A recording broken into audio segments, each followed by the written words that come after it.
menerbitkan Undang-Undang Perlindungan Anak Nomor 23 Tahun 2002 yang telah mengalami sendiri dalam waktu lama.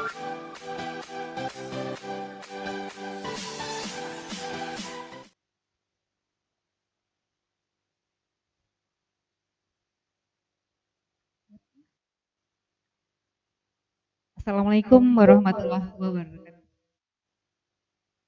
Alhamdulillahirabbil alamin wassalatu wassalamu ala asrofil mursalin wa ala alihi washabihi ajmain. Bapak Ibu yang berbahagia, selamat datang di acara webinar kesehatan yang diselenggarakan oleh APLC Al-Jannah Parent Learning Community yang merupakan komunitas belajar di lingkungan sekolah IAS Al-Jannah dengan anggota seluruh orang tua wali murid yang putra-putrinya masih aktif di sekolah Al-Jannah.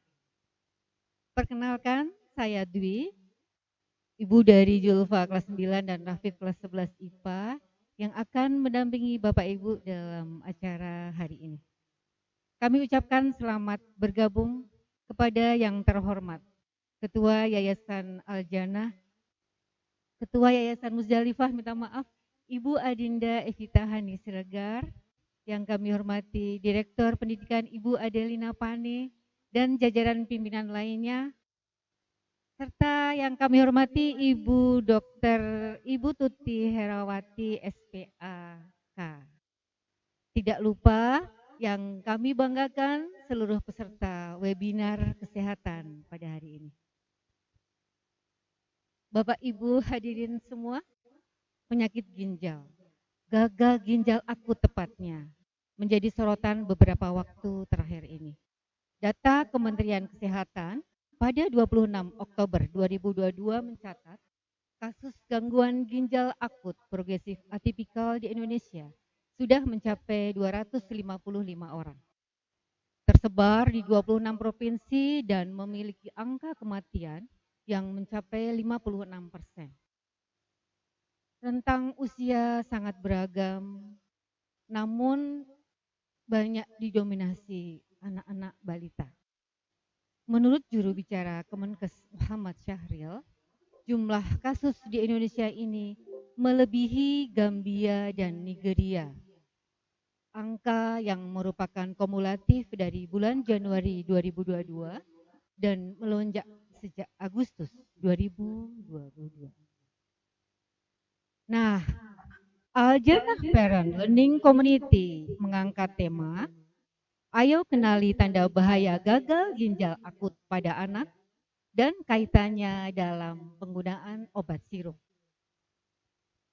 Hadir bersama kita Ketua APLC, Bapak Rifat K. Ridwan, Sarjana Ekonomi, yang akan memberikan arahan dan sambutan serta pembukaan secara resmi acara seminar ini. Dan webinar ini akan diisi oleh narasumber tunggal yaitu Ibu Dr. Tuti Herawati SPAK yang akan menyampaikan materi seputar tema.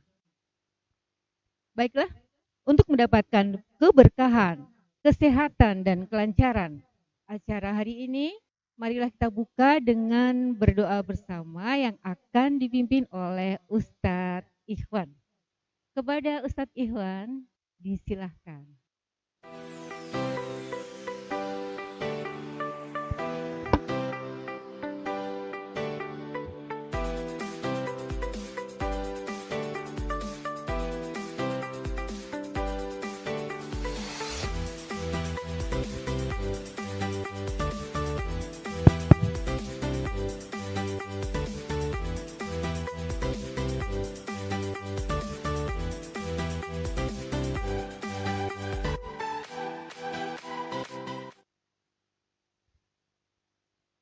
Bismillahirrahmanirrahim.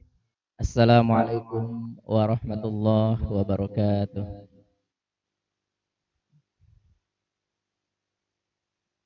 Ayah bunda sekalian, sebelum kita masuk ke acara inti, kita berdoa kepada Allah Subhanahu wa taala, mudah-mudahan Allah Subhanahu wa taala memberikan keberkahan, kelancaran pada acara kita pada pagi hari ini.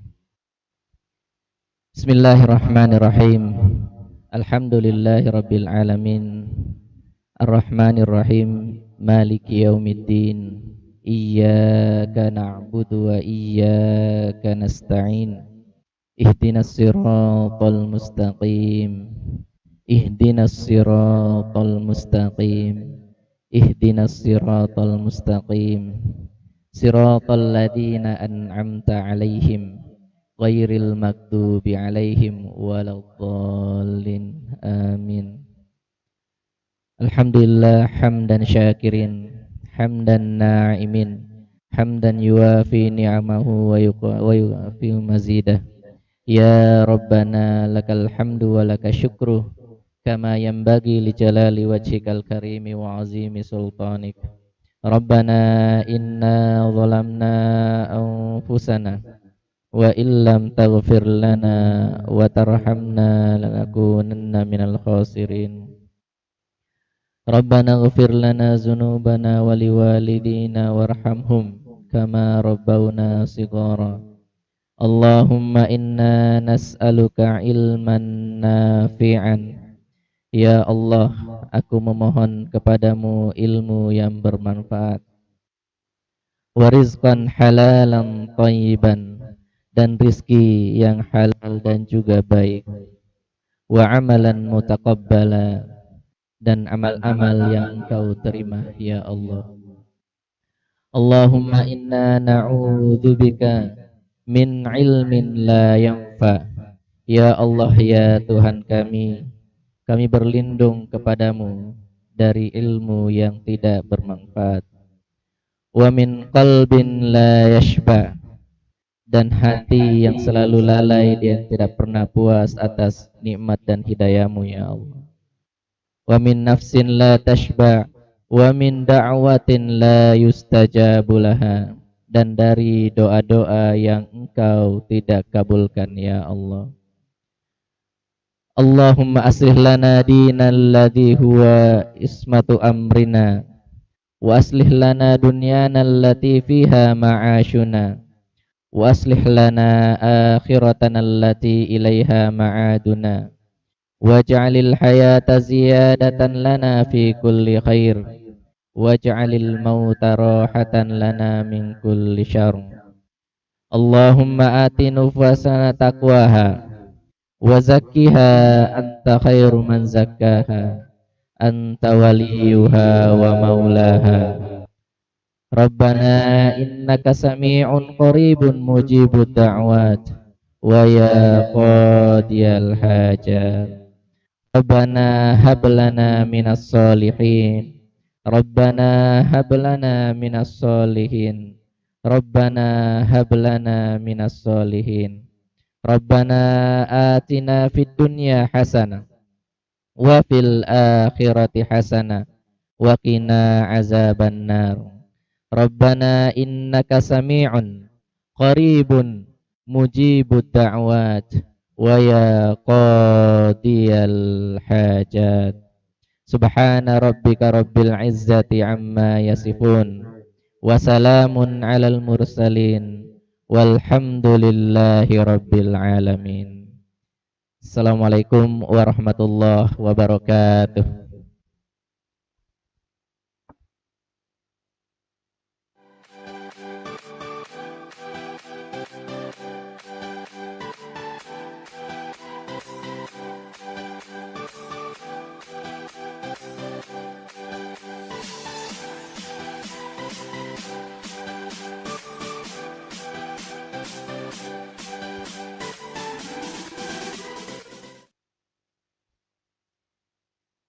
Amin ya Allah ya Rabbal Alamin.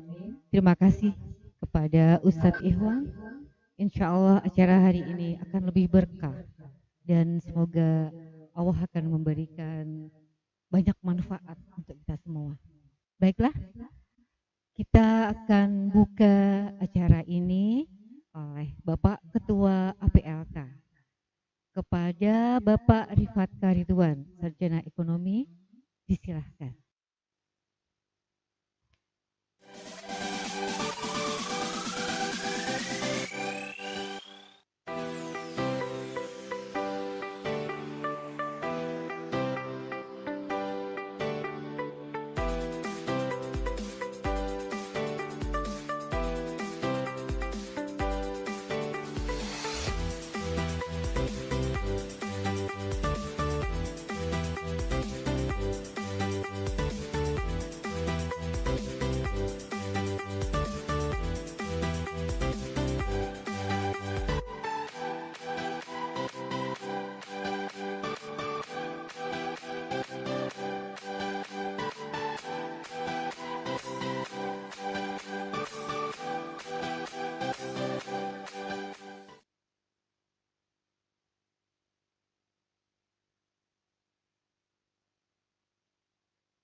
Bismillahirrahmanirrahim. Assalamualaikum warahmatullahi wabarakatuh.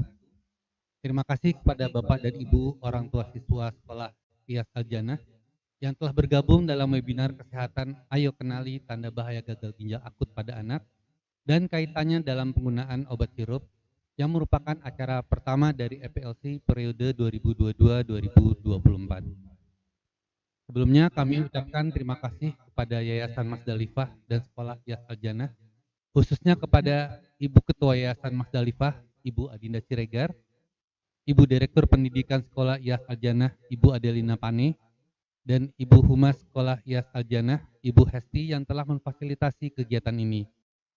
Dan pastinya terima kasih kami ucapkan kepada Ibu Dr. Tuti Herawati SPAK yang juga merupakan Ibunda Aisyah, siswi playgroup Sekolah Islam Al-Jannah yang telah bersedia meluangkan waktu dan membagikan ilmunya kepada kita semua untuk dapat memberikan edukasi mengenai penyakit yang harus kita kenali bersama. Dan juga terima kasih saya ucapkan kepada Ibu dan Bapak Panitia acara, sehingga acara ini dapat terlaksana dengan baik. Kami berharap acara ini dapat memberikan manfaat buat kita semua, dan kami pengurus APLC mengharapkan peran serta Bapak dan Ibu di acara-acara kami selanjutnya, dan kami mohon masukan dari Bapak dan Ibu mengenai kegiatan-kegiatan apa saja yang harus kami laksanakan ke depannya. Dan dengan mengucap Bismillahirrahmanirrahim, saya nyatakan acara ini dibuka. Demikian, terima kasih. Billahi taufiq wal hidayah. Assalamualaikum warahmatullahi wabarakatuh.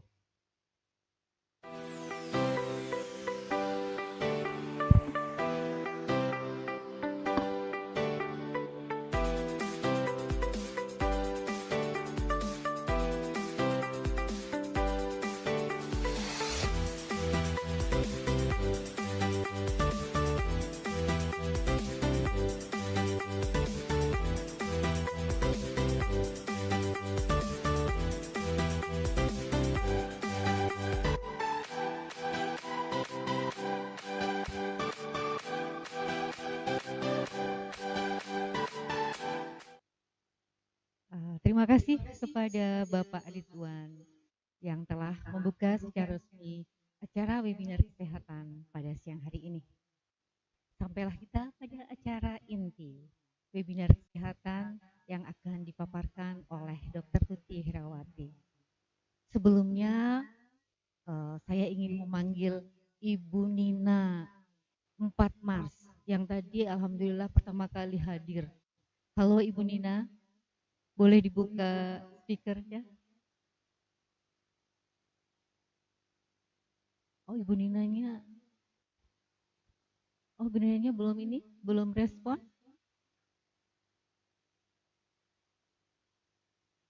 Boleh diganti dengan Ibu Eka.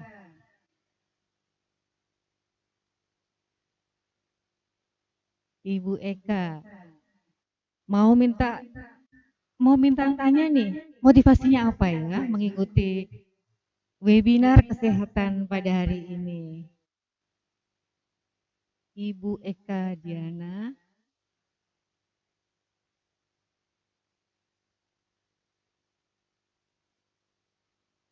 Oke, Bu Eka, silahkan. Motivasinya apa nih mengikuti webinar pada hari ini?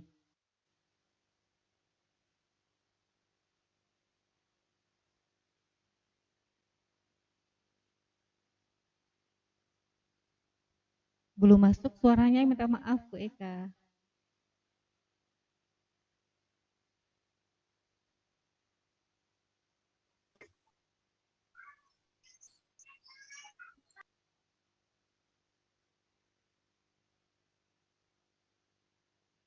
Ibu Eka suaranya minta maaf belum terdengar. Speakernya mungkin ya.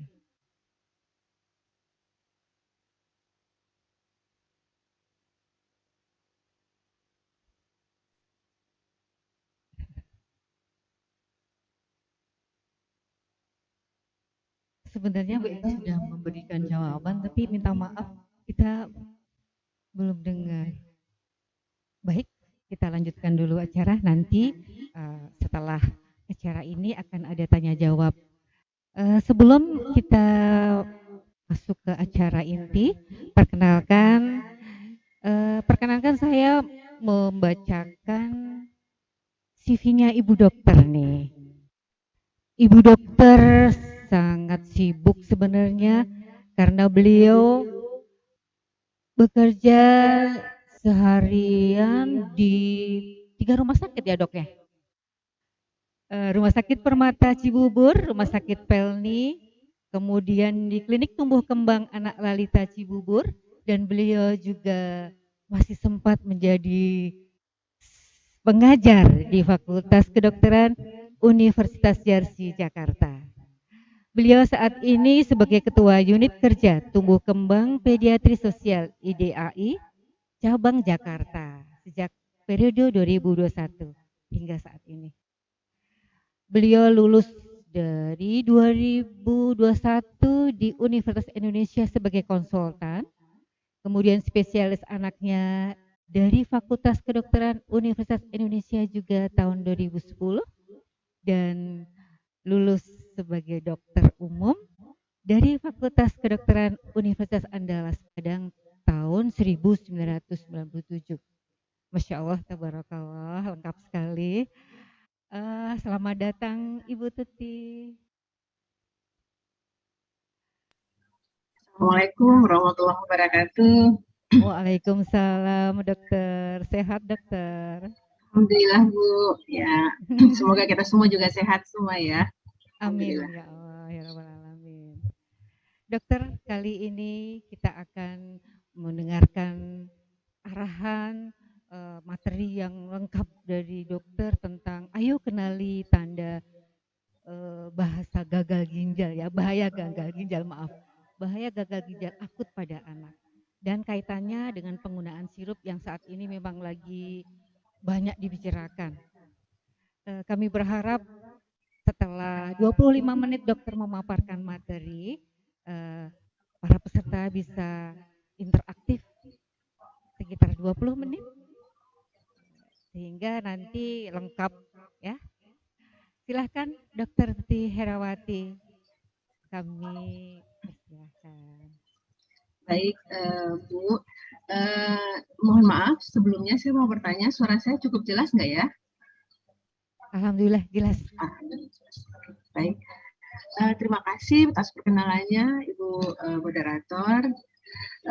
Saya barangkali tidak dalam kapasitas mengajar sebenarnya pada pagi hari ini, namun hanya sebagai media untuk sharing tentang apa yang sekarang sedang menjadi problem secara nasional sekarang, dan bagaimana kita sebagai orang tua mencoba menyikapi berdasarkan dari ilmu yang harusnya memang kita ketahui semua seperti itu. Jadi sebagai pengantar mungkin nanti akan saya share slide yang mungkin bisa mendampingi penjelasan ini.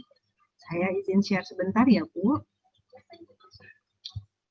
Apakah slide saya sudah kelihatan, Bu?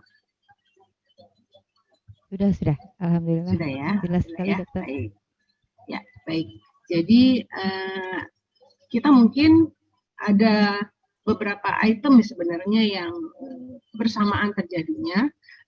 Istilah gagal ginjal akut pada anak, atau sekarang yang menjadi problem adalah gagal ginjal akut progresif atipik, istilahnya ya, yang dipakai untuk kondisi yang sekarang sedang menjadi masalah nasional. Kemudian ternyata ada hubungannya dengan penggunaan obat-obat sirup, apakah obat sirupnya semua obat sirupkah atau bagaimana, dan nanti kita akan bahas satu-satu. Jadi sebenarnya kita itu kejadian masalah ginjal ini sebenarnya sudah mulai kita kenali semenjak di awal 2022, jadi sekitar bulan Januari atau Februari sudah mulai ada kasus, namun angkanya masih cukup kecil, masih dihitung sebagai suatu kasus-kasus sporadik, artinya bisa saja kondisi ini terjadi pada anak, sama halnya dengan penyakit-penyakit yang lain. Namun ternyata per bulan Agustus terjadi lonjakan kasus yang cukup besar, dan kemudian makin tambah besar di bulan September, sehingga keluarlah rekomendasi dari Ikatan Dokter Anak tentang istilah yang dikenal sebagai gagal ginjal akut yang belum diketahui penyebabnya. Itu istilahnya pada waktu 14 September, dan ini yang kemudian memicu keputusan Direktur Jenderal Pelayanan Kesehatan Kementerian Kesehatan yang mengeluarkan edaran dan regulasi, sehingga akhirnya besokannya semua apotek mendapatkan edaran bahwa tidak boleh mengeluarkan obat-obat sediaan sirup, dan itu kemudian menjadi pembahasan yang cukup hangat semenjak tanggal 18 Oktober kemarin itu. Jadi ini tentu menjadi keresahan di antara kita sebagai orang tua, karena rata-rata sediaan obat untuk anak biasanya adalah dalam bentuk sirup yang lebih mudah ditoleransi karena rasanya lebih bisa diterima oleh sebagian besar anak.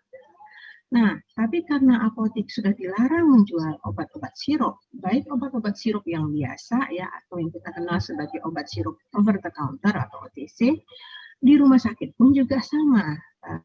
Kita di farmasi rumah sakit juga dihimbau untuk tidak meresapkan, dan pasien-pasien yang saat itu sedang dirawat juga sesegera mungkin kita switching, kita rubah menjadi sediaan puyer, bubuk. Dan ini tentunya menjadi masalah karena sebagian besar anak-anak kesulitan ya, karena palatabilitas atau kemampuan menerima sediaan puyer itu biasanya masih sulit, terutama untuk anak-anak balita di bawah 5 tahun.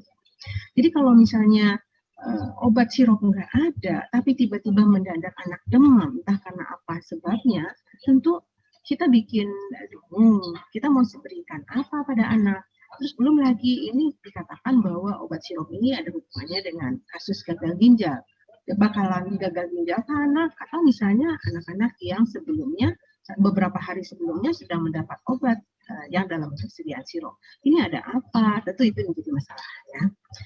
Nah, jadi pertanyaannya tentu masa nggak boleh pakai obat sirup?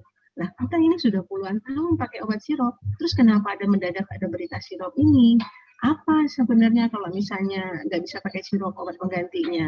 Ya, terus kemudian kenapa bisa jadi gagal ginjal? Terus kalau anak saya udah dikasih obat sirup sebelumnya beberapa hari yang lalu, ini anak saya bakalan kenapa-kenapa nggak ya? Bakalan kena gagal ginjal nggak ya? Kira-kira seperti itu pertanyaan mungkin ya, pertanyaan besar. Kita semua, dan itu kemudian tidak jarang WhatsApp pribadi dokter-dokternya biasanya. Terus sebenarnya apa sih yang menjadi penyebab gagal ginjal? Apa bahan-bahan berbahaya di dalam sirup yang sebenarnya menjadi masalah ini? Ini yang kita mungkin coba lihat ya. Jadi ini adalah kondisi lonjakan kasus seperti tadi pada pendahuluan saya sampaikan, kasus kegagalan fungsi ginjal yang sifatnya mendadak atau dikenal dengan istilah acute kidney injury ya, yang terutama dialami pada usia di bawah 5 tahun. Melonjak angka kejadiannya ya, kita hitung sebagai kondisi outbreak ya, atau lonjakan kasus, dan kemudian ternyata dari lonjakan kasus yang angkanya di atas 100 anak tersebut, itu penyebabnya bisa beragam. Ada variasi gejala klinis yang sangat beragam pada masing-masing kasus. Tidak semua sebenarnya yang disebabkan atau ada hubungannya dengan penggunaan obat-obat sebelumnya atau ada obat sirupnya ya. Jadi banyak sekali masalahnya yang tercakup di situ. Namun karena rata-rata kasus itu datang sudah dalam kategori terlambat, artinya sudah sempat gagal ginjal dulu, sudah terjadi renal shutdown dulu istilah kita medis ya, artinya memang sudah tidak ada produksi urin, ini jadi masalah karena ada banyak parameter atau indikator-indikator yang sudah tidak ketemu kalau kejadiannya sudah lewat dari window period seperti itu ya. Nah, terus kemudian apa hubungannya dengan obat sirup? Sebenarnya bukan obatnya, ya, bukan paracetamol sirupnya, karena sebelumnya kan sempat beredar tidak boleh paracetamol sirup atau tidak boleh obat batuk yang ada kadar paracetamolnya, tetapi adalah sirup yang terkontaminasi dengan ethylene glycol namanya, atau ethylene atau EG ya, ethylene glycol dan diethylene glycol. Nah, etilen glikol dalam kadar tertentu bisa menyebabkan kerusakan pada ginjal dan kemudian ini akan menyebabkan gagal ginjal yang berat. Tidak hanya pada anak sebenarnya, tetapi juga bisa pada dewasa. Tergantung kadarnya, tergantung kerusakannya. Jadi kalau kita merujuk ke istilahnya, akut kidney injury atau gagal ginjal akut ya, itu adalah kondisi di mana terjadi penurunan kemampuan filtrasi ginjal secara mendadak. Jadi sebelumnya ginjalnya bagus, tidak ada masalah, produksi urin bagus, anak sehat-sehat, tahu-tahu kemudian fungsi ginjalnya itu yang terganggu. Anak tidak ada urin yang lebih dari 6 jam. Biasanya kategorinya seperti itu. Dan kemudian bila dinilai dengan pemeriksaan laboratorium, terjadi peningkatan konsentrasi urium dan kreatinin di dalam darah. Urium dan kreatinin ini berbahaya karena inilah racun sebenarnya yang menyebabkan masalah yang lebih berat, ya, terjadinya penurunan fungsi tubuh secara keseluruhan, gagal fungsi-fungsi organ secara keseluruhan, dan biasanya juga akan memicu terjadinya penurunan kesadaran. Ini yang berbahayanya. Nah, jadi ini kita lihat bahwa definisinya, dan kemudian gagal ginjal akut atau AKI ini ada stadium-stadiumnya tergantung beratnya gejalanya, ya, yang kita nilai dari produksi urinnya tersebut. Ada stadium 1, stadium 2, dan stadium 3. Kira-kira seperti itu. Nah, selanjutnya kalau kita lihat istilah dari surat edaran dari Direktorat Jenderal Kementerian Kesehatan, dikatakan sebagai AKI adalah, atau acute kidney injury ini adalah yang pertama ada dua kondisi, yaitu kasus suspek dan yang kedua kasus probable. Kasus suspek apa? Ya, kasusnya pada anak. Jadi anak usia 0 sampai 18 tahun, tetapi terutama adalah usia di bawah 5 tahun atau balita dengan gejala anuria. Anuria ini adalah tidak terbentuknya urin, ya, atau oliguria atau produksi urin yang kurang, sangat sedikit, jauh mendadak berkurang, ya, dibandingkan keseharian.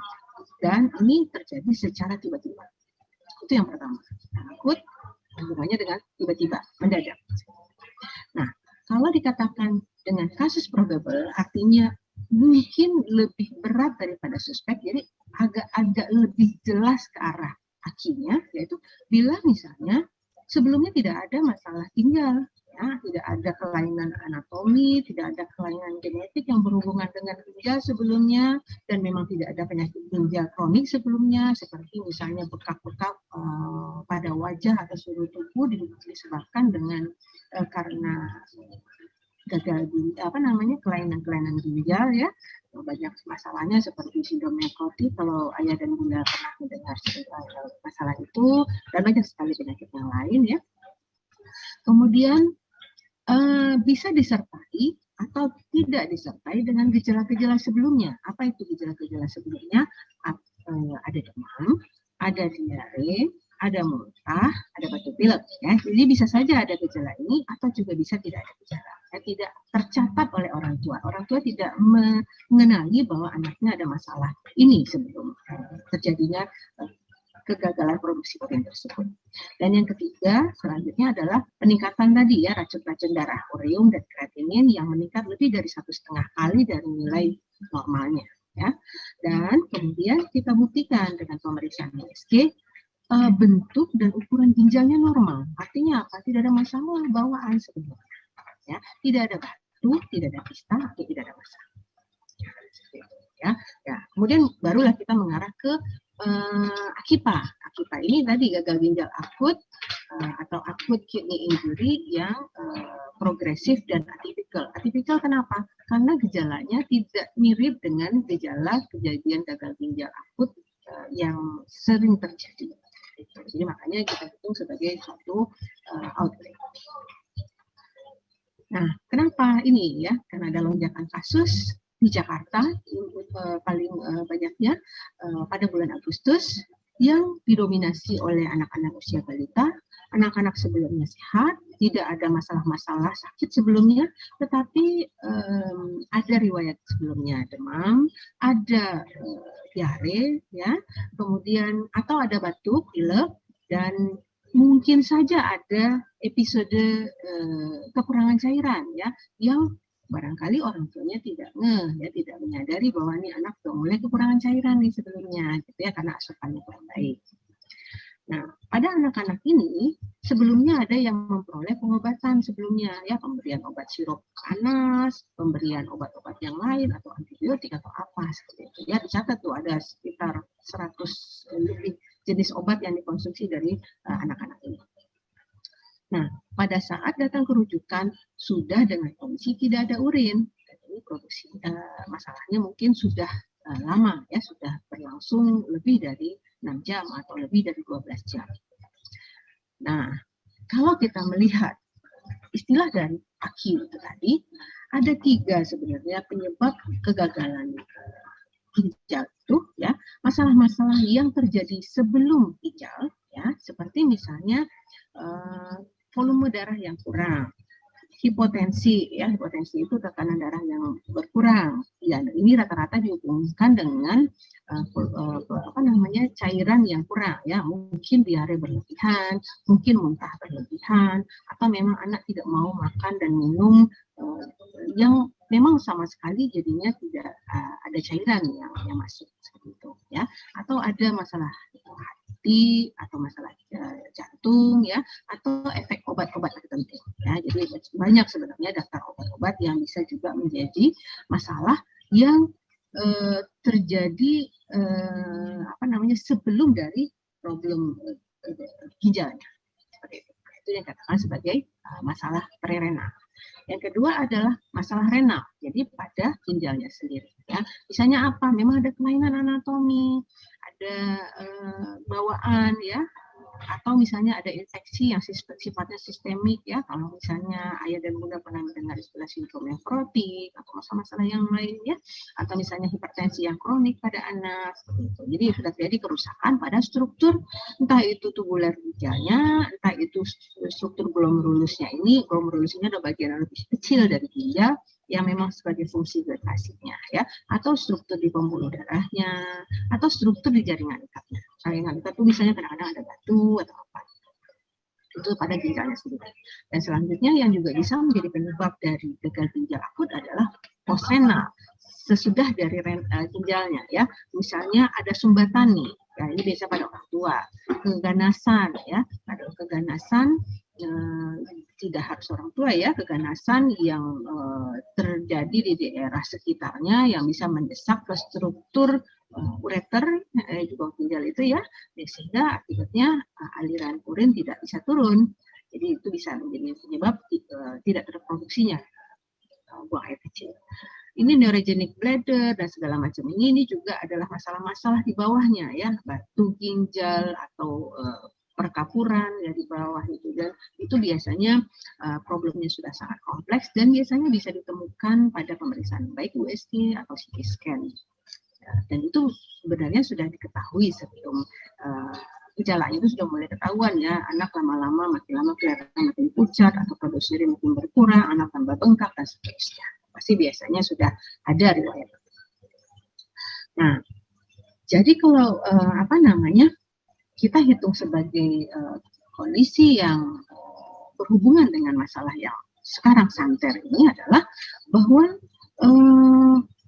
pada acute kidney injury ini, atau gagal ginjal akut ini, bisa saja terjadi sebelumnya adalah dehidrasi berat. Tadi seperti kita cerita, riwayat muntah-muntah berlebihan, buang air besarnya sering dan banyak seperti itu, atau ada juga riwayat perdarahan yang berlangsung sangat hebat dan tidak terkoreksi dengan segera, dan itu juga bisa menyebabkan masalah prerenal itu tadi, atau asupan makan dan minum yang berkurang banyak.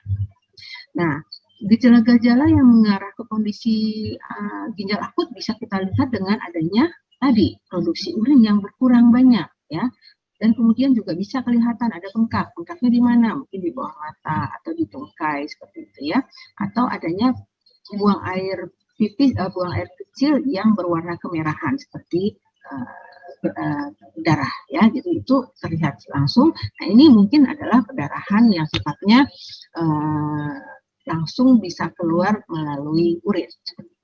Atau juga bisa kelainan-kelainan yang sifatnya melibatkan ginjal ya, seperti apa namanya ya, lupus ya, barangkali Ayah Bunda pernah mendengar, itu juga bisa merupakan kelainan sistemik yang mengarah ke kondisi gagal ginjal akut.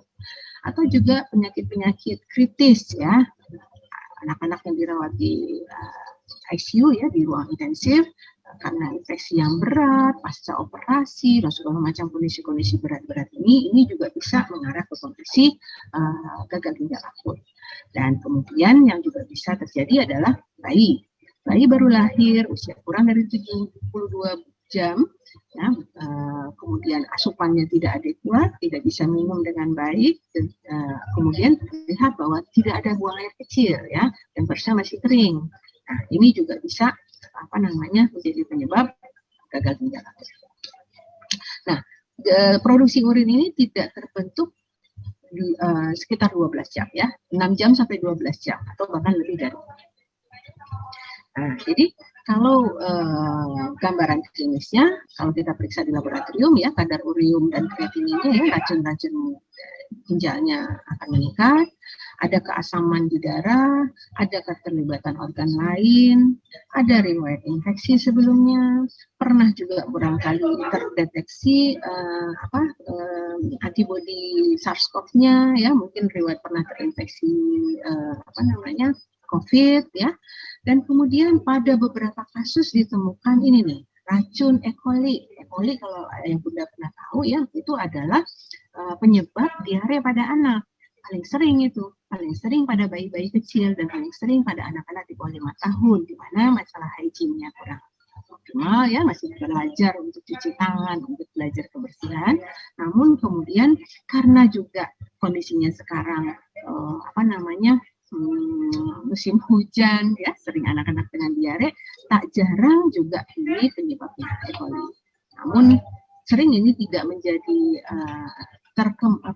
tersampaikan dengan baik karena kadang-kadang tidak bisa diperiksa di laboratorium apakah memang diarenya disebabkan karena E. coli atau tidak ya. Jadi E. coli, enterotoksik E. coli adalah salah satu yang bisa menyebabkan gagal ginjal akut. Kemudian di USG tadi sudah kita singgung, tidak ada kelainan bentuk dan ukuran ginjal, dan kemudian juga pada anak-anak ini terjadi penurunan kesadaran ya, karena tadi peningkatan kadar-kadar racun darahnya. Nah, pada kasus-kasus yang sekitar 100-an itu tadi, tidak secara konklusif sebenarnya ada penggunaan obat semua ya. Jadi ada yang mengalami gagal ginjal akut padahal sebelumnya tidak menggunakan obat. Kalau kita merujuk ke kasus di luar negeri ya, di Amerika seperti itu ya, biasanya gagal ginjal akut berhubungan dengan kondisi infeksi ya, shock, sepsis, penyakit ini. Kalau kita lihat di Uganda, ini hubungannya dengan diare ya, gastroenteritis dan kondisi gizi yang kurang baik. Kita lihat di Bangladesh, masalahnya juga dengan masalah diare juga. Ya, jadi tak jarang problem gagal ginjal akut itu ada hubungannya dengan infeksi dan berhubungan dengan riwayat dehidrasi, riwayat kekurangan cairan. Nah, tapi di Uganda kasus yang terjadi beberapa bulan sebelum kita, terjadi lonjakan kasus di mana terjadi 66 kematian itu pada saat evaluasi pada kasus-kasus mereka berhubungan dengan penggunaan obat sirup yang diproduksi di India. Ya, seperti itu. Jadi makanya kemudian daftar ini ya, mungkin Ayah Bunda juga udah pernah lihat nih, obat-obat promethazine, cofexmalin, Markov, yang sebenarnya ini obat-obat ini tidak kita pakai di Indonesia. Seperti itu ya, karena tidak dapat izin edar oleh Bepom. Namun ya, kita juga kalau kita bicara ini produksi India, ya kan bukan obat-obat ini saja ya, bahan pembawanya nanti yang juga perlu kita tahu apakah ada yang sama dengan bahan pembawa yang dikandung di obat-obat ini. Itu sebenarnya. Nah, kalau kasus di India ini memperlihatkan bahwa ini gagal ginjal akutnya itu ada kondisi demam, ada riwayat penggunaan obat ya, obat-obatnya ini, dan kemudian hubungannya dengan diare dan kekurangan cairan. Ya. Terus kemudian kita lihat bahwa mereka semua ya mengalami kondisi kegagalan ginjal yang akhirnya membutuhkan dialisis untuk mengganti fungsi ginjalnya. Nah, terus kemudian dalam evaluasi berikutnya kita dihubungkan bahwa sirup yang dikatakan dicurigai, ditengarai menjadi masalah itu karena adanya kontaminasi dari etilen glikol. Ya, jadi kenapa? Karena dalam sediaan sirup itu biasanya ada beberapa bahan-bahan aktif, ya misalnya paracetamol atau obat-obat lain yang membutuhkan senyawa senyawa pelarut. Di antaranya adalah propilen glikol, polietilen glikol, sorbitol atau gliserin ya sebagai media sehingga nanti obat-obat aktif itu bisa terlarut dengan sempurna di dalam sediaan sirupnya.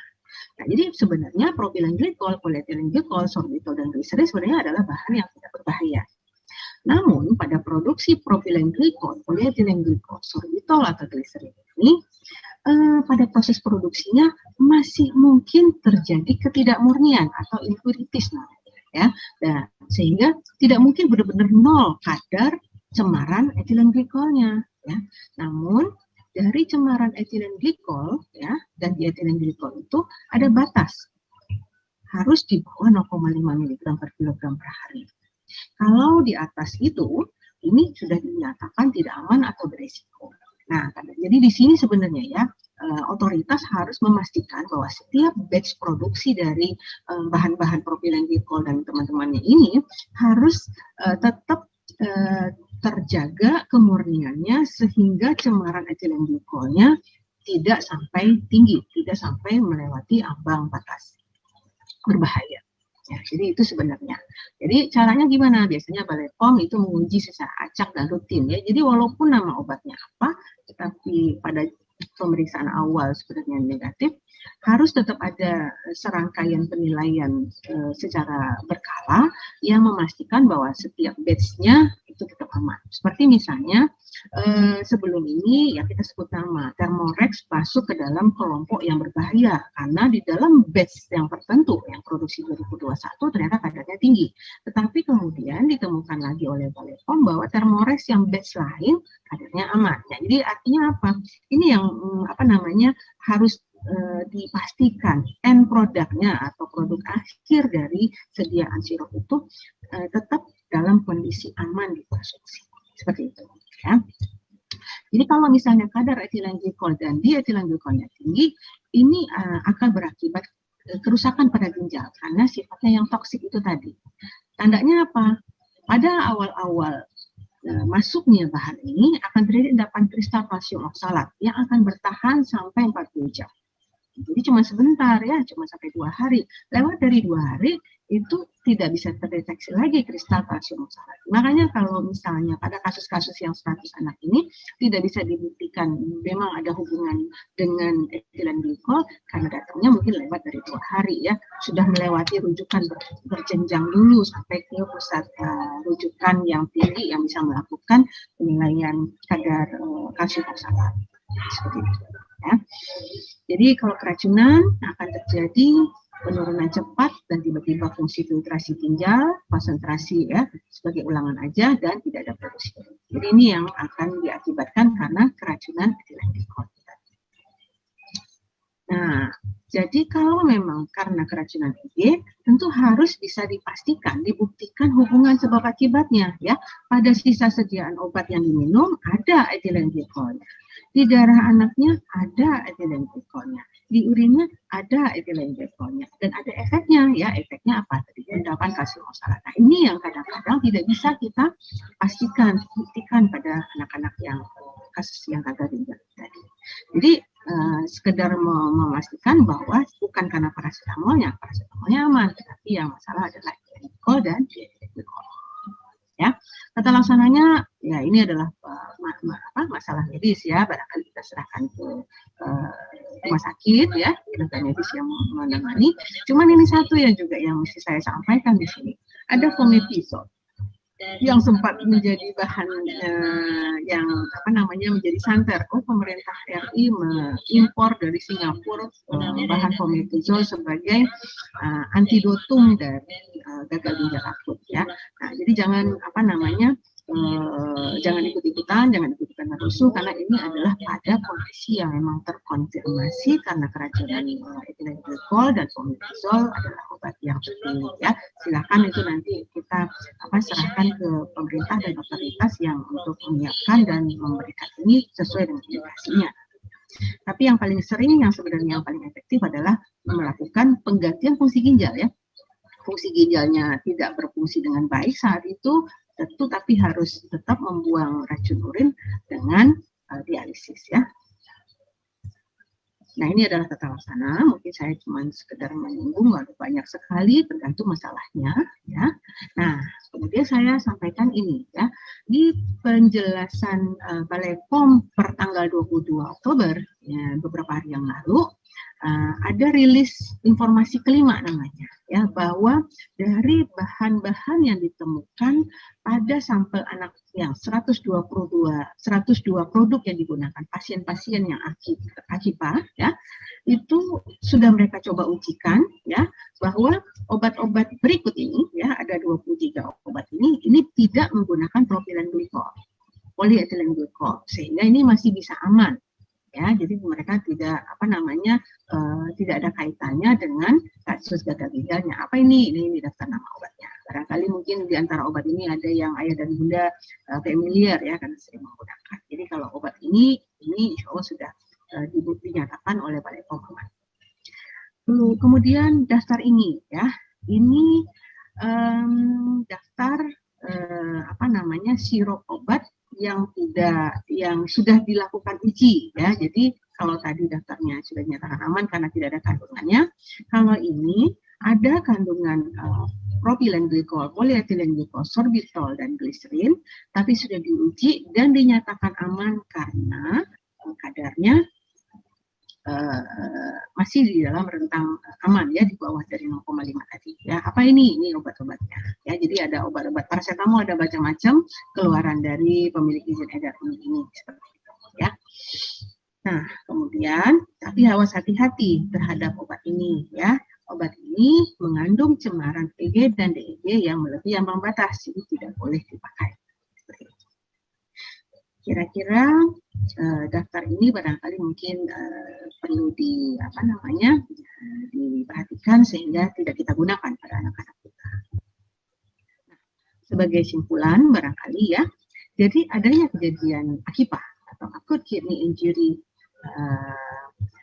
progressive atypical ya, mensyaratkan kita sebagai orang tua untuk waspada terhadap kondisi yang bisa menyebabkan anak mengalami gangguan pada fungsi ginjal. Tandanya apa? Produksi urin berkurang atau tidak ada. Nah, kita harus hati-hati kalau anak-anak saat ini mengalami masalah-masalah yang bisa berpotensi menjadi kekurangan cairan. Contohnya apa? Diare, mual muntah, atau anak dengan demam ya, yang membutuhkan cairan yang lebih banyak dari harusnya tidak demam, tetapi itu kemudian anaknya juga asupannya nggak bagus seperti itu ya, atau batuk pilek. Nah, kemudian juga yang perlu diwaspadai adalah apabila secara tidak biasa anak terlihat mengantuk atau kesadarannya turun ya. Tapi yang poin paling utamanya adalah jika produksi urin berkurang atau tidak buang air kecil lebih dari 6 jam. Ini yang paling penting kita waspadai ya. Jangan panik sebenarnya, tapi tentu perlu waspada ya. Nah, adanya kecurigaan kasus AKIPA ini berhubungan dengan kondisi keracunan etilen glikol ya, yang kemungkinan bisa mencemari sedia sirup, tetapi ini masih belum konklusif. Masih berlanjut proses investigasi, kita masih menunggu rilis berikutnya dari Kementerian Kesehatan ya. Kita tunggu, kita waspadai saja ya. Apa yang perlu saya ingatkan kepada ayah dan bunda adalah sebaiknya sekarang dan untuk kedepannya dulu ya, marilah kita mengkonsumsi obat dengan bijak. Jangan terlalu banyak mengkonsumsi obat, seperlunya saja, tidak perlu mengkonsumsi obat-obat multivitamin atau suplemen yang barangkali memang sebenarnya hanya sebagai tambahan ya, bukan sebagai obat utama dari kondisi anak. Kalau hanya cuma sekedar untuk menjaga anak gampang sakit, ya kita mungkin kembali ke yang natural saja ya, cukup cairan dari sayur dan buah seperti itu ya. Dan kalaupun akan menggunakan obat, sebaiknya yang memang sesuai dengan anjuran. Kira-kira seperti itu ya, sharing dari saya. Barangkali ini nanti selanjutnya juga saya akan berikan kepada panitia ya. Di belakang sini akan ada daftar nama obat-obat, jadi saya tidak akan sampaikan ya.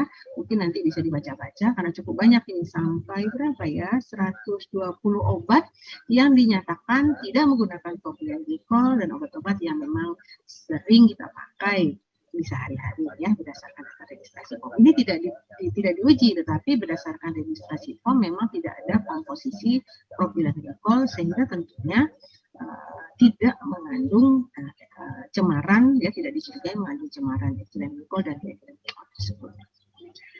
Kira-kira seperti itu ayah dan bunda, semoga bisa dipahami dan bisa memberikan sedikit manfaat.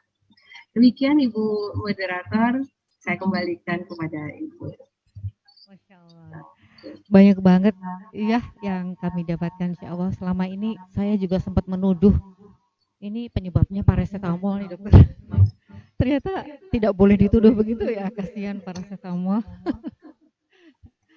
Baik, Bapak Ibu hadirin peserta webinar, dipersilakan untuk langsung bertanya kepada Ibu Dokter dengan memberikan shake hand di itunya, ya.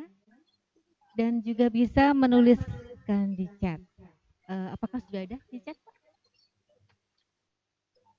Oh, sambil menunggu yang langsung bertanya, ini sudah ada yang masuk, boleh saya baca ya, Bu Dokter? Silakan Bu. Dari Bunda Koriza Aina. Assalamualaikum warahmatullahi wabarakatuh. Ibu, saya hendak bertanya, berarti untuk kondisi saat ini, untuk anak-anak yang terkena gagal ginjal akut terkonfirmasi semuanya karena keracunan EG atau DIG ya? Jadi pertanyaannya, apakah yang sekarang sudah didiagnosa terkena GGA itu memang karena IG dan DIG itu, Dok? Monggo, silakan Dokter Belen. Ya. Terima kasih. Jadi tadi ya, kalau Ibu kembali ingat tadi dari paparan slide saya, bahwa sebenarnya data yang masuk itu ya sekitar 100 sekian puluh itu ya, 130 kalau saya tidak salah itu, tidak konklusif. Artinya rentang variasinya sangat-sangat banyak. Ada yang memang mengkonsumsi obat sebelumnya, paracetamol paling tidak ya, sirup paracetamol itu tadi, atau sirup obat batuk seperti itu ya. Tapi juga ada yang tidak menggunakan obat. Kemudian kasus yang dari Sarjito dari Jogja melaporkan bahwa ada kejadian pada bayi berapa bulan, 7 bulan kalau saya tidak salah, yang sebenarnya tidak mengkonsumsi obat tapi juga gagal ginjal ya. Jadi makanya kembali ke kondisi bahwa kita tidak bisa menyimpulkan bahwa kasus gagal ginjal ini dihubungkan dengan keracunan EG dan DIG ya, kasus-kasus yang ada terjadi sekarang ya, kasus yang ini. Nah, cuman karena ada lonjakan kasus pada bulan Agustus dan September, kemungkinan karena ada proses infeksi ya, terutama diare dan dehidrasi, itu juga berkontribusi menjadi pemicu kenapa terjadi ya. Kalau kita lihat tadi masalahnya adalah di prerenal sebelum ginjal, cairannya kurang dengan mendadak karena diare yang profuse seperti itu ya. Terus kemudian akibatnya jadi renal shutdown itu tadi, gagal isi ginjal. Itu salah satu yang juga menjadi tanda tanya kita. Tapi memang masih belum konklusif. Yang jelas adalah bahwa semua anak-anak ini sebelumnya tidak ada masalah di ginjal. Mereka datang dengan kondisi yang mendadak kerusakan di fungsi ginjal. Kira-kira begitu Ibu.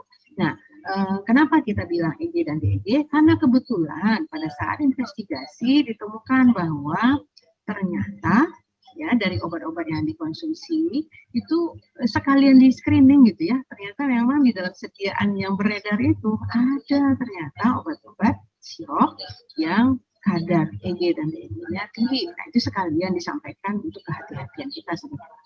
Kira-kira begitu sih sebenarnya. Terima kasih.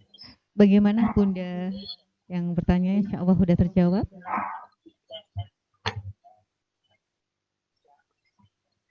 Jadi insya Allah yang tadi ditanyakan Ibu Korisa Aina, Bunda Korisa Aina sudah terjawab. Tidak semua, karena memang ada bayi yang tidak konsumsi obat tersebut. Baik, minta maaf soal kedua.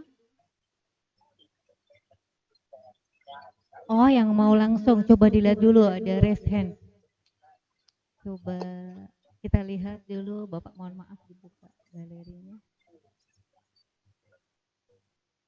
Belum ada. Baik, kita baca lagi yang sudah menulis di chat. Terima kasih kepada Bunda Melda Jawa. Assalamualaikum Dokter Tuti. Saya Melda Mama dari Mikaya 2 Daun. Sebelumnya anak saya mengkonsumsi vitamin Imun Pep, Apialis dan Prof D3 drop. Menurut dokter sebaiknya di stop dulu atau bagaimana? Ya, silakan dokter, langsung saja ya. Ini masalahnya adalah 2 tahun, hampir 3 tahun kita mengalami pandemi COVID-19 dan kemudian salah satu upaya kita untuk mencegah terinfeksi COVID-19 terutama pada anak-anak yang belum mendapatkan imunitas, belum mendapatkan imunisasi COVID-19 itu memang dianjurkan ya, kita menganjurkan menggunakan mengkonsumsi suplemen yang cukup signifikan membantu menaikkan kadar imunitas anak dan selama ini kita hitung aman. Nah, kalau kita lihat sebenarnya adalah daftar nama obat ini ya sebenarnya tidak termasuk ke dalam daftar obat-obat yang mengandung etilen glikol ya, obat-obat yang tidak menggunakan polipropilen glikol, sorbitol, gliserin sebagai media pelarutnya. Sebenarnya seperti itu ya. Jadi masuk ke dalam kategori aman.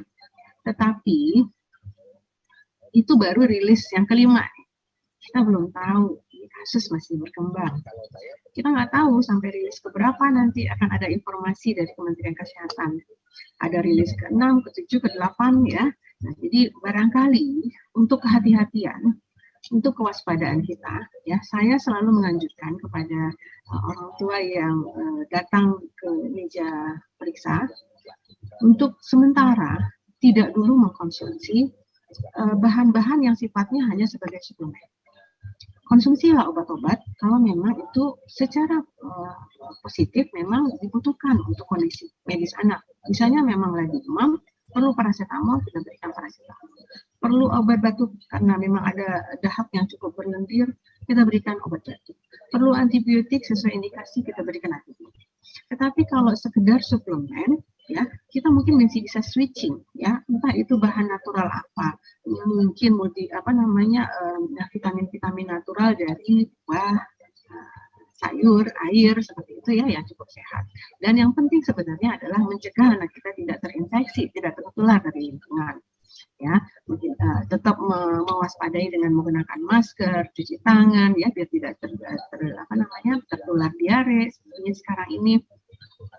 Atau kemudian lengkapi imunisasi agar tidak mudah batuk pilek seperti itu ya, imunisasi influenza. Kira-kira seperti itu. Jadi kalau saja memang benar kita tidak terlalu perlu, sebaiknya tidak dikonsumsi. Karena memang tadi proses investigasi masih berlanjut, masih Balai POM masih bekerja keras untuk mengevaluasi obat-obat yang sebelumnya mereka sudah berikan istilah. Kira-kira begitu Bu. Terima kasih. Tapi saya pribadi juga seorang ibu dok, kalau sudah terlanjur konsumsi, jadi sekarang agak parno nih, yang udah terlanjur masuk gimana detoknya dok? Ya, jadi kalau sudah terlanjur masuk, terus anaknya nggak ada masalah dengan ginjal, ya sudah, alhamdulillah. Ya, yang masalah itu tadi kan AKI ya, acute kidney injury, artinya mendadak, anaknya tidak ada produksi urin. Nah, seperti itu. Jadi kalau memang produksi urinnya bagus, anaknya sehat-sehat, bagus-bagus, alhamdulillah, obat-obat yang selama ini dipakai, kandungan yang kita cari, insya Allah begitu. Ya jadi kita bom aja dengan makanan-makanan itu ya dok, yang lebih natural ya. Ya. Tapi jadi yang sudah terkena pun insya Allah bisa normal kembali ya dok, yang udah terdiagnosa itu. Ya, jadi ada beberapa variasi memang ya dari yang kondisi yang dari laporan kasus itu ada yang meninggal, ya cukup banyak yang meninggal, 99%. Dari yang bertahan yang bisa pulang ya, yang bisa pulang itu memang ada yang benar-benar fungsi ginjalnya bagus lagi, produksi urin ya, urinnya berproduksi artinya fungsi ginjalnya bagus, bisa bekerja lagi. Tetapi juga ada yang pulang dengan kerusakan pada ginjal, akibatnya dia memang tetap membutuhkan dialisis. Jadi macam-macam memang ada varian. Tapi yang jelas adalah kalau kondisi gagal ginjal akutnya tidak tertangani dengan baik ya, apapun itu penyebabnya, itu kemungkinan 3 itu bisa terjadi. Kalau kadar racunnya terlalu tinggi, biasanya akan berakibat fatal, ya, berisiko kematian. Tapi kalau misalnya bisa cepat dialisis, dinetralisir racunnya itu, nah insya Allah sih mungkin masih bisa berlanjut, bisa bertahan. Namun kadang ada yang ada sepele, ya, ada gejala sisa, atau memang ada yang benar-benar bisa sembuh sempurna. Itu biasanya bisa sembuh sempurna, masih mungkin kalau datangnya dini dan bisa dikembalikan fungsi ginjalnya ya, baik. Kira-kira begitu. Alhamdulillah. Baik, sekarang ada yang mau bertanya langsung ini, Bunda Eristi. Silahkan Ibu dibuka speakernya.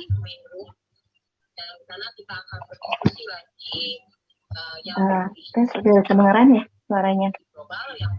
Assalamualaikum dok, mau izin tanya, kalau untuk yang HD, yang cuci darah, yang hemodialisis itu, saya tuh pernah dengar kalau misalnya minimum kilo berat badannya itu untuk hemodialisis itu 25 kilogram ya.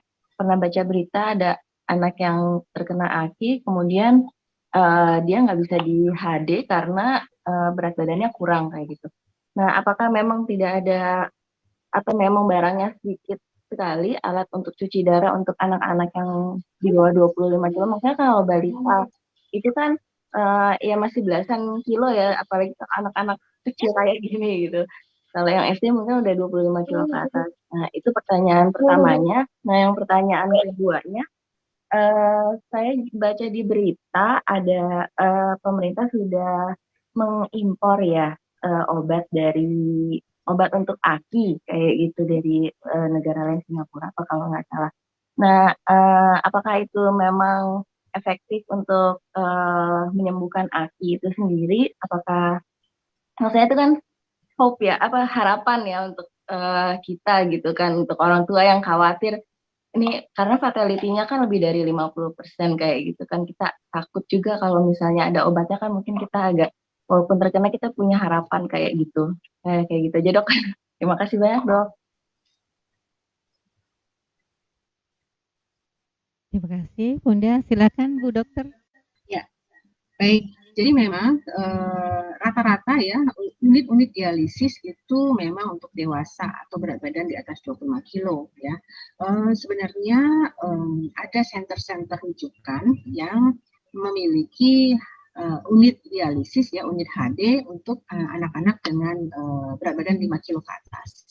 Tetapi memang secara proporsi jumlah unit HD untuk anak ini masih sangat, dan itu tidak banyak sebarannya, biasanya di rumah sakit rujukan. Kira-kira seperti itu. Makanya memang banyak kasus-kasus yang datang terlambat karena kita juga tidak bisa ditangani dengan segera di rumah sakit di daerah mereka. Kemudian tadi terkait dengan fomepizol yang itu tanya, berarti kan obat yang diimpor tadi itu sifatnya sebagai antidotum. Ya, antidotum kalau yang pertama adalah kita yakin penyebabnya adalah etilen glikol, bukan karena AKI-nya, gitu ya. Kalau penyebabnya bukan karena etilen glikol, juga akan bermanfaat juga fomepizolnya. Terus kemudian itu pun juga kalau memang bisa didapatkan segera sesuai dengan masalah klinisnya. Jadi keputusan untuk menggunakan obat itu tentunya adalah kalau semua data-data penunjang medis memang sudah membuktikan ke arah intoksikasi etilen glikol dan dietilen glikol, lalu kemudian dan pasiennya juga suitable, artinya memang cocok dan cukup adekuat untuk mendapatkan obat tersebut, baru akan diberikan. Tapi itu adalah obat yang sedikit, ya, obatnya penggunaannya juga sangat-sangat dikontrol dengan ketat, ya, karena harganya juga kan nggak murah, ya, 26 juta per ampul. Nah, jadi makanya kita tidak berharap ya sebenarnya anak kita mengkonsumsi memang harus membutuhkan pomedizol. Lagi pula itu hanya satu dari sekian banyak obat-obat yang digunakan atau tata laksana yang digunakan untuk kasus gagal ginjal akut. Jadi bukan satu-satunya. Seperti itu. Yang jelas adalah tetap waspada, tetap hati-hati. Universal precaution-nya yang kita mesti pastikan. Anak kita itu harus diawasi, diperhatikan gejala-gejalanya. Kalau mulai kelihatan tidak seperti biasa, mulai demam, apalagi kalau mulai ada tanda-tanda ke arah dehidrasi itu tadi, segera untuk ditangani. Itu sebenarnya yang paling penting kita waspadai, bukan untuk tahap kuratifnya, bukan untuk mencari pengobatan.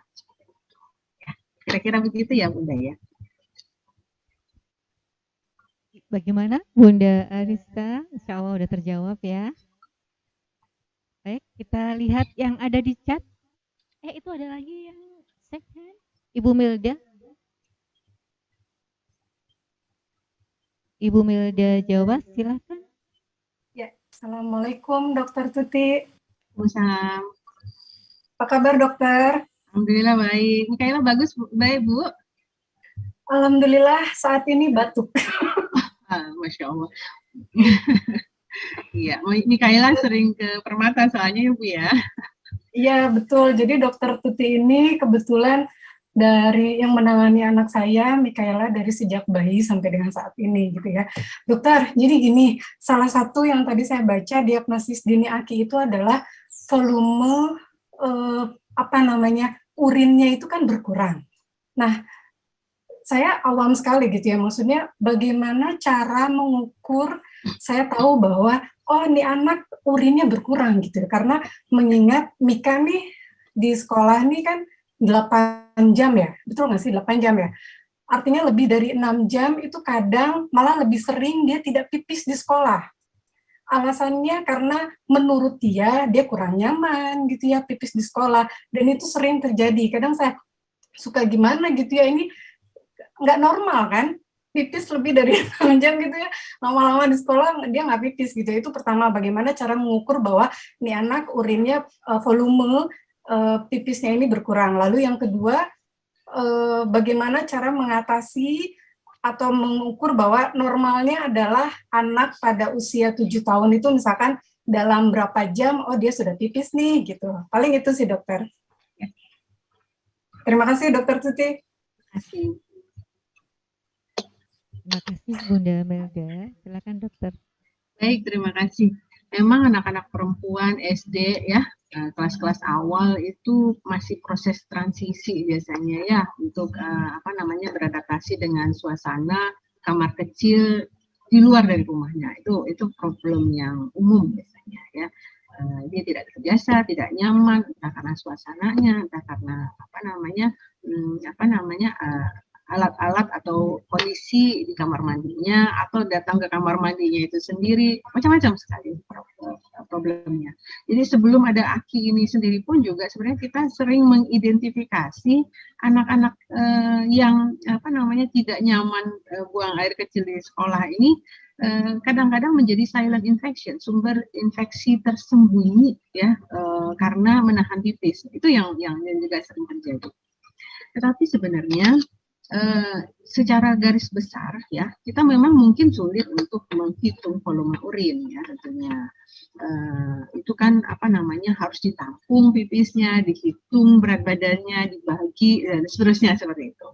Nah, tapi yang jelas adalah sebagai checklistnya kita untuk melihat identifikasi masih cukup atau tidak produksi urinnya adalah bahwa dia 3 sampai 4 jam masih buang air kecil. Itu sebenarnya yang kita harapkan anak-anak itu ada jadwalnya. Ya, jadi paling tidak dia kalau dia sekolahnya 6 jam ya artinya dia minimal dapat 1 atau 2 kali buang air kecil di sekolahnya. Nah, mungkin juga perlu dititipkan pesan barangkali ke gurunya untuk mengingatkan ya khusus pada anak-anak yang masalah adaptasi buang air kecil. Kemudian yang satu lagi yang juga bisa kita menjadi parameter adalah selain produksi urin itu 3 sampai 4 jam ya, jangan sampai dia 6 jam belum pipis. Itu yang kedua ya. Jadi pokoknya sebelum 6 jam sudah harus pipis. Itu normal itu semua dari mulai bayi sampai dewasa itu juga harus ada catatan seperti itu ya, karena memang fungsi ginjal itu kan selalu bekerja untuk mengeluarkan racun-racun di dalam darah. Dan yang ketiga juga untuk identifikasi apakah anak ini tidak produksi urin karena dehidrasi atau tidaknya adalah dilihat dari warna pipis seperti itu ya. Kalau dia tidak pipis di sekolah, ya dia sekolahnya memang 4 jam atau 5 jam nih gitu ya. Terus sampai di rumahnya baru dia mau pipis dan kita lihat warna pipisnya masih bening atau kuning muda. Itu artinya dia tidak dehidrasi. Karena salah satu tanda bahwa mulai ada dehidrasi adalah warna buang air kecil menjadi kuning pekat ya, atau warnanya keruh atau malah justru selain sedikit keruh dan anaknya kelihatan tidak nyaman, berarti mulai ada rasa sakit pada saat dia berkemih. Nah, itu salah satu yang mungkin misalnya menjadi patokan dasar ya untuk menilai apakah anak masih produksi urin atau tidak, masih cukup banyak atau sudah mulai berkurang. Kira-kira begitu, Bu. Terima kasih. Jadi insya Allah Ananda Michaela tadi sehat-sehat saja karena sampai rumah pipisnya masih jernih ya, Bunda Melda. Baik, Bapak kita buka chatnya. Oh, ya nanti kita chat dulu aja, buka chat yang tadi udah antre. Minta maaf, kita buka dulu ya. Dari Bunda Farel Pratama. Assalamualaikum Ibu Dokter. Bagaimana kalau anak-anak selama ini mengkonsumsi suplemen dan selama ini tidak terjadi apa-apa? Apakah ini udah dijawab tadi ya? Apakah harus dihentikan dahulu? Ya, sudah ada jawabannya tadi ya. Kita lanjut aja pertanyaan yang lain. Coba berarti dengan Bapak Jimmy. Silakan Bapak Jimmy dibuka. Baik, Assalamualaikum warahmatullahi wabarakatuh. Izin suaranya bisa didengar, Bu Dokter? Suaranya udah jelas, tapi kameranya boleh dibuka, Bapak? Oh iya, bentar. Saya sudah? Ini foto istri saya. Oke. Izin bertanya, Bu Dokter. Ini aja ya. Saat ini hampir beberapa bulan ini sering terjadi anak saya juga, saya lihat juga media sosial, anak-anak yang sering batuk pilek itu hampir 3 bulanan bahkan sampai detik ini tuh masih ada gitu, nggak berhenti. Itu kenapa ya, Dok ya? Ada apa ya, Dok? Sedang apa gitu? Itu yang pertama. Dan gimana cara mengobatinya? Nah, untuk yang kedua, saya mau nanya nih, Dok. Sebenarnya bagaimanakah pencegahan pengobatan terhadap penyakit yang baru saja ada saat ini, Dok? Seperti kayak gejala akut gitu, yang lebih tepatnya gitu, Dok. Seperti apa gitu? Karena saya juga punya anak 2 masih kecil-kecil, jadi saya agak parno juga, Dok. Karena masih simpang siur saya membahas masalah obat sirup dan yang lain-lainnya. Terus yang ketiga, Dok, apakah COVID-19 ini adalah penyebab bermutasinya penyakit yang ada saat ini atau penyakit yang baru? Itu aja, Dok. Apakah ada dampak seperti itu ya, sehingga banyak penyakit yang bermutasi seperti itu. Terima kasih, Dok. Baik, terima kasih Pak Jimmy. Ada 3 pertanyaan, Bu Dokter. Silahkan. Ya, baik. Yang pertama tadi pertanyaannya tentang batuk yang lama. Batuk pilek ya, batuk pilek. Ya sebenarnya sih wajar ya. Anak baru mulai lagi masuk sekolah setelah 2 tahun kita online ya, baru mulai tatap muka ya. Hampir 2 tahun berada di rumah, sebenarnya kasus-kasus batuk pilek itu sebenarnya berkurang ya.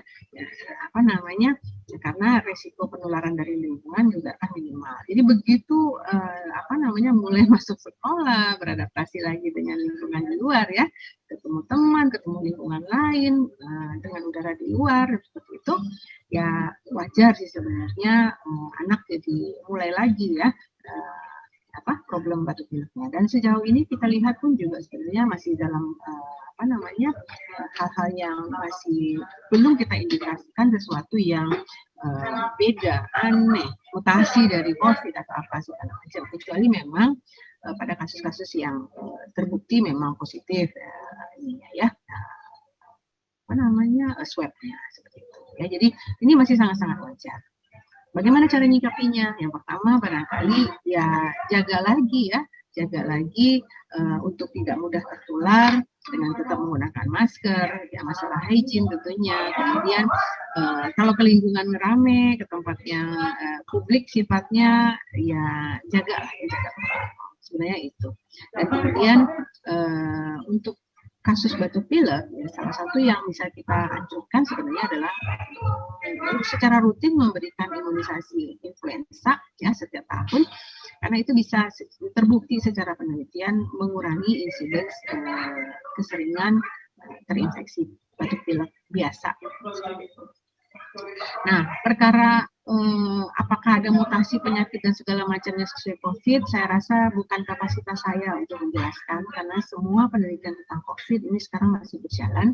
Belum ada ahli atau belum ada jurnal atau belum ada rekomendasi yang menyebutkan tentang itu. Ya, takutnya saya terlalu dini menyampaikan untuk hal-hal yang sebenarnya belum kita ambil kesimpulan ke arah sana. Jadi kita hitung bahwa ini adalah kondisi yang masih mungkin saja terjadi di kondisi yang memang sekarang pun juga kan kondisi cuaca juga sudah kurang bagus.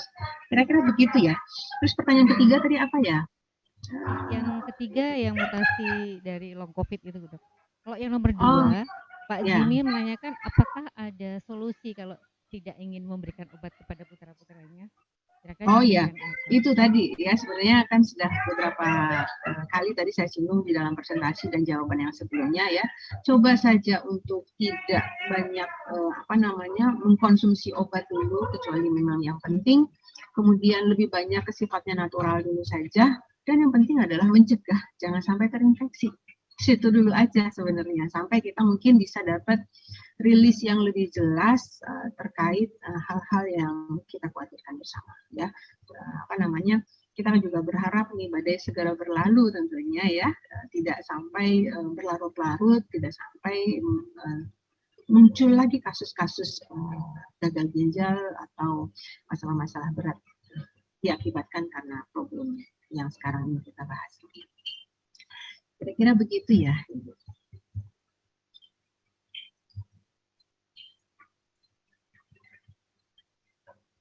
Insya Allah sudah terjawab. Masih adakah? Oh ya, waktu kita masih ada sekitar 10 menit ya, Ibu Dokter. Ada jadwal lagi ternyata pada pukul 11.30. Masih ada ini dari Bunda Eka. Apakah gagal ginjal akut pada anak bisa menular? Langsung Dokter ya. Ya. Nah, kalau kita tadi lihat ya grafik yang ada gambar-gambarnya, gambar ginjal ya, aki, terus ada prerenal, intrarenal dan postrenal, kita lihat bahwa masalah gagal ginjal itu adalah kerusakan pada ginjalnya. Itu ya dulu yang penting kita kembalikan ke definisinya ya. Jadi artinya apa? Ginjalnya, struktur organnya rusak ya, sehingga fungsi ginjalnya jadi tidak bekerja. Akibatnya nanti muncullah metabolit yang sebenarnya diakibatkan karena fungsi ginjalnya itu yang tidak berfungsi seperti itu ya. Nah, karena sifatnya kerusakan organ, artinya dia tidak menularkan.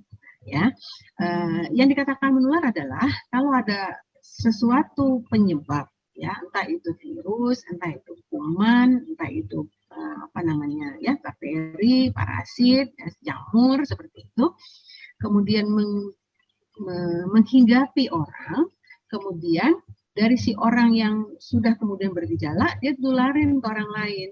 Si virus, kuman, bakteri, jamur, parasit itu tadi pindah ke orang yang tadinya sehat, itu yang dikatakan menular. Nah, kalau ini tadi kan beda ya, karena ini terjadi kerusakan, jadi dia tidak menularkan. Tapi ya bisa saja berdekatan atau berkaitan gejalanya kalau seandainya penyebabnya kurang lebih sama. Misalnya ya tadi kan kita masih tengah rai itu kita masih curiga jangan-jangan ini anak gagal ginjal akutnya setelah ada diare yang berat dulu sebelumnya, artinya dia ada sumber infeksi ya, dan itu kemudian juga bisa menginfeksi anak saudaranya atau tetangga atau siapa, dan gejalanya juga mungkin bisa kurang lebih sama karena patogennya sama. Nah, itu bisa, tapi gagal ginjal tidak menular. Kira-kira begitu ya. Terima kasih, dokter. Jadi kalau yang dewasa tadi kan 56% itu banyak didominasi balita. Kalau dewasa yang kena juga sama dok, ciri-cirinya gitu. Sebenarnya kalau gejala gagal ginjal itu sama, kurang lebih sama ya. Itu adalah terminologi yang umum ya, kerusakan pada fungsi ginjal. Tetapi kalau pada dewasa banyak hal-hal yang lain, banyak faktor-faktor pemicu yang lain sehingga tidak hanya prerenal yang dominan ya. Karena kan sudah mungkin sudah ada kondisi-kondisi sistemik tadi ya, ada lupus, ada apa, hipertensi ya. Kalau dewasa kan sudah ada penyakit-penyakit degeneratif yang juga bisa berefek ya, diabetes mellitus salah satunya ya, bisa berefek terjadinya kerusakan pada ginjal. Nah, jadi secara penilaian atau kriterianya kurang lebih sama, tetapi pemicunya, penyebabnya bisa beda-beda. Kira-kira begitu. Terima kasih. Kita lihat lagi. Masih ada mungkin satu pertanyaan di chat, ada nggak Pak Hari?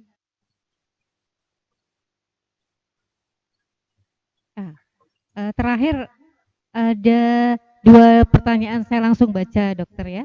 Mohon maaf ini yang terakhir. Yang pertama dari Bunda Nana, apakah ada pemeriksaan atau screening gagal ginjal pada anak? Dilanjutkan dari Bunda Farel, sebagai pencegahan berapa liter jumlah air putih yang harus dikonsumsi oleh anak per hari, Bu Dokter? Baik, ya,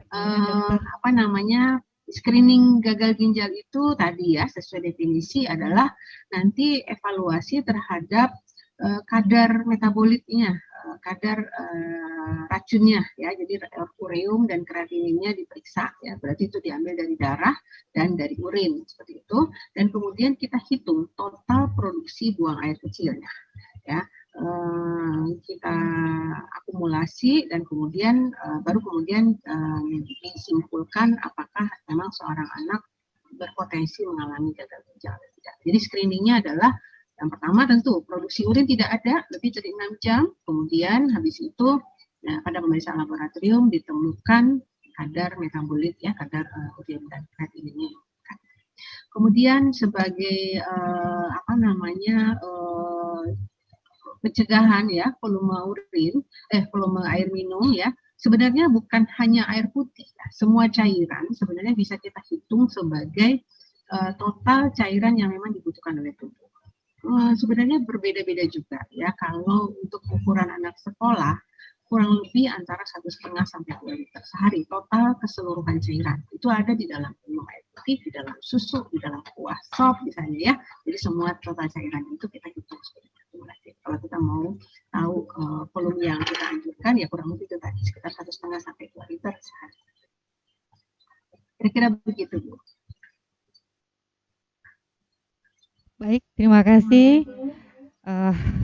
Kayaknya masih banyak pertanyaan yang muncul dokter, tapi mohon maaf Bapak Ibu, ini Bu Dokter tadi sudah izin jam 11.30 ada acara lagi ya. Jadi Kalau kita bisa simpulkan, yang pertama penyebab kasus gagal ginjal pada anak itu ternyata beragam, tidak boleh menuduh paracetamol. Kemudian yang nomor 2, cemaran etilen glikol dan DG di etilen glikol yang lebih dari 0,5 itu dicurigai menyebabkan keracunan ginjal. Namun insya Allah obat-obat yang sekarang beredar sudah dinyatakan aman oleh BPOM. Yang ketiga, sebaiknya ibu-ibu tidak panik, tapi lebih waspada memperhatikan putra-putrinya. Jika ada perubahan kondisi pada putra-putrinya, harus segera diatasi. Minumnya minimal 1,5 liter cairan masuk, tidak terbatas air putih. Namun tidak perlu buru-buru memberikan multivitamin atau obat-obat yang lain kecuali atas petunjuk dokter. Ada lagi mungkin ya? Oh, tadi dari Mama Mikela ya.